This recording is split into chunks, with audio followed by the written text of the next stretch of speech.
तो दोस्तों नमस्कार, मैं अमलेश कुमार। 2024 का दौर चल रहा है। वार प्रतिवार लगातार जो है विपक्ष पर कर रहे हैं। राहुल गांधी जी जिस धर्म को लेकर जिस शक्ति का जिक्र करते हैं, उसी शक्ति को लेकर जो है नरेंद्र मोदी जी उन पर वार करते हैं। वो जान जी देने के लिए तैयार हो जाते हैं। वो कहते हैं मैं नारियों के लिए शक्ति बनकर उभरा हूं, और उस शक्ति का जो बोल रहे हैं कि जिस तरह से महाराष्ट्र में राहुल गांधी जी सभा करके जिस शक्ति का प्रयोग करके इंडिया अलायंस बनाकर जिस एकता को तोड़ना चाहते हैं, दरअसल वो राहुल गांधी जी हैं। ऐसा शिवाजी पार्क जहां से इंडी अलायंस ने अपनी घोषणा पत्र जाहिर किया और उन्होंने कहा है कि उनकी लड़ाई शक्ति के खिलाफ है। मेरे लिए हर मां शक्ति का रूप है, हर बेटी शक्ति का रूप है। और मेरी इन माताओं बहनों की तरफ से, माताओं बहनों, आपको मैं शक्ति के रूप में पूजा करता हूं। मैं भारत मां का पुजारी हूं। मैं आप शक्ति स्वरूपा सब माता बहन बेटियों का भी पुजारी हूं। और जिन्होंने कल शिवाजी पार्क में इंडी अलायंस ने अपना घोषणा पत्र शक्ति को खत्म करने के लिए किया है, मैं इस चुनौती को स्वीकार करता हूं और मैं इन शक्ति स्वरूपा माताओं बहनों की रक्षा के लिए जान की बाजी लगा दूंगा। शक्ति का जिक्र कर रहे हैं, उसमें जो है भेदभाव जीवन किया जा खपा रहा दूंगा है, वो दरअसल निंदनीय है। क्योंकि उस मंशा से राहुल गांधी जी कहीं ना कहीं बोले तो थे ही नहीं। राजनीतिक पार्टी से नहीं लड़ रहे हैं और यह समझने की जरूरत है। हिंदुस्तान के युवाओं को यह बात समझनी होगी। कोई और कहता है ये सब लोग एक व्यक्ति के खिलाफ लड़ रहे हैं, नरेंद्र मोदी के खिलाफ लड़ रहे हैं। नहीं, हम एक व्यक्ति के खिलाफ भी नहीं लड़ रहे हैं। ना हम बीजेपी के खिलाफ लड़ रहे हैं, ना हम एक व्यक्ति के खिलाफ लड़ रहे हैं। एक व्यक्ति को चेहरा बनाकर ऊपर डाल रखा है।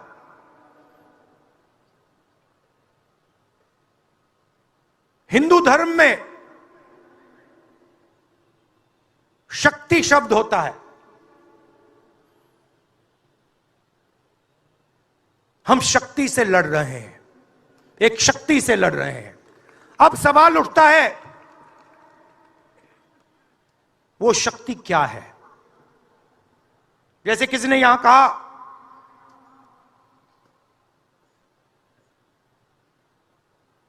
राजा की आत्मा ईवीएम में है। सही है, सही है।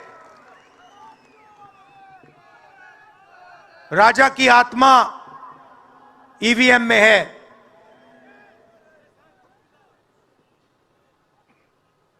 हिंदुस्तान की हर संस्था में है, ईडी में है, सीबीआई में है, इनकम टैक्स डिपार्टमेंट में है। एक वरिष्ठ नेता, नाम नहीं लेना चाहता हूं,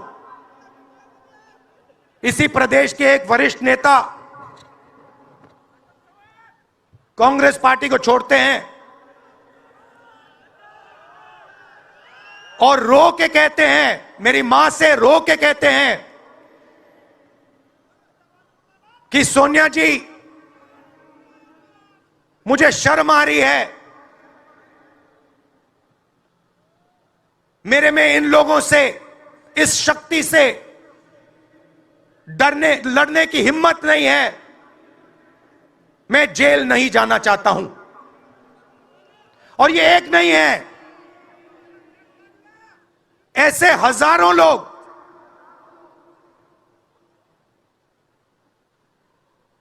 डराए गए हैं। क्या आप सोचते हो शिवसेना के लोग, एनसी के लोग ऐसे ही चले गए? नहीं, जिस शक्ति के मैं बात कर रहा हूं, उन्होंने उनका गला पकड़कर उनको बीजेपी की ओर किया है और वो सब डर के गए हैं। तो जी जान देने के लिए तैयार हो रहे हैं। जो राम को लाए थे हमारे नरेंद्र मोदी जी, जिस तरह से राहुल गांधी पर लगातार वार कर रहे हैं, महाराष्ट्र की जनसभा को लेकर जो है वो जिक्र कर रहे थे कि हम जो है महाराष्ट्र में जो आप सभाएं करके जो है जो शक्ति का जिक्र कर रहे थे, तो उन्होंने एक सभा में जिक्र किया कि मैं जी जान देने के लिए तैयार हूं। तो ये दौर ऐसा गुजर रहा है कि राजनेता सब जो है कुछ भी बोलने और कहने के लिए आज़ाद है। सबको समान अधिकार देने का जो है चुनाव में जो वादा किए थे, क्या उस पर जो है चुनाव आयोग खरे उतर रहे हैं? आप जान रहे होंगे कि बीजेपी सरकार ने कांग्रेस सरकार का जो है खाता ही फ्रीज करवा दिया है। तो आपको क्या लगता है मौजूदा लोकतंत्र में जो है कांग्रेस सरकार का जो है खाता बंद करवाया जा रहा है? तो आप समझिए, परत दर परत जो है आज आपको हम समझाएंगे कि किस तरह से विपक्ष को रोका जाता है और किस तरह से एक राजनीतिक पार्टी ही जो है चाहती है कि हम जो है बार बार सत्ता में आए। तो राहुल गांधी जी जिक्र कर रहे थे कि हम लोगों का जो है खाता जो है फ्रीज कर दिया गया है। तो आपको नहीं लगता है कि अगर लोकतंत्र में अगर विपक्ष रहेगा ही नहीं तो सत्ताधारी मनमानी करेंगे कि नहीं करेंगे? ये आप बताइए हमको। और जिस तरह से मल्लिकार्जुन खड़गे जी बोल रहे थे, तो उन्होंने तो एक तरह से चिट्ठा बिट्ठा ही खोल दिया कि किस तरह से कानूनी जामा भी पहना रहे थे। तो जो खाता फ्रीज किया गया, तो अब जो है कांग्रेस सरकार पैसा निकाल ही नहीं सकती है। तो आप खुद जो है समझिए कि अगर विपक्षी पार्टी रैली करेगी ही नहीं, वो प्रचार प्रसार करेगी ही नहीं, वो ऐड चलाएगी ही नहीं, तो लोग जानेंगे कैसे कि कौन से योजनाओं को वो लेकर आ रहे हैं, कौन से भाषण लोगों के बीच में दे रहे हैं। तो दरअसल विपक्ष जो है राहुल गांधी पर शिकंजा कसना चाहती है और वो लगातार जो है सीबीआई ईडी का जो है रेड आप पढ़ते हुए देख भी रहे हैं। तो बात ये था कि अगर चुनाव लड़ना चाहते हैं मौजूदा लोकतंत्र में, अगर आप खुद आम आदमी की तरह आप मौजूदा लोकतंत्र में चुनाव लड़ना चाहते हैं, तो आप मोदी जी के खिलाफ जो है चुनाव नहीं लड़ सकते हैं।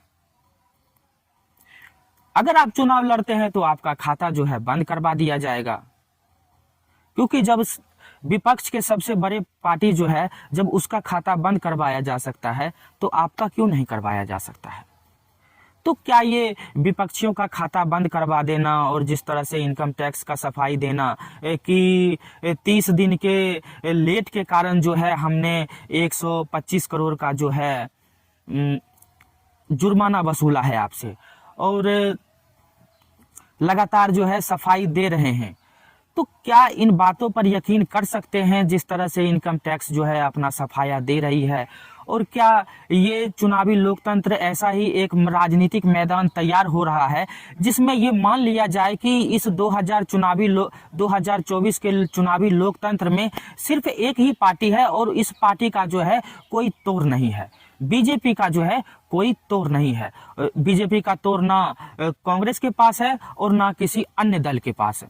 तो आपको क्या लगता है कि राहुल गांधी जी का खाता बंद करवा लेने से क्या उनके सोच को भी बदल सकते हैं हमारे नरेंद्र मोदी जी? तो वादे तो वो भी कर रहे हैं, राहुल गांधी जी भी कर रहे हैं और वादे तो नरेंद्र मोदी जी भी कर रहे हैं। तो आखिर किस बात का डर है नरेंद्र मोदी जी को जो कांग्रेस सरकार का जो है खाता बंद करवा रही है? तो सोचिए, 2024 का जो है मौजूदा लोकतंत्र कैसा है। आपके सामने सिर्फ एक ऑप्शन रहेगा, एक विकल्प रहेगा और उसी में जो है आप मजबूरन वोट डालिएगा और वो कौन निशान होगा वो आपको तय करना होगा। नमस्कार, मैं अमलेश कुमार।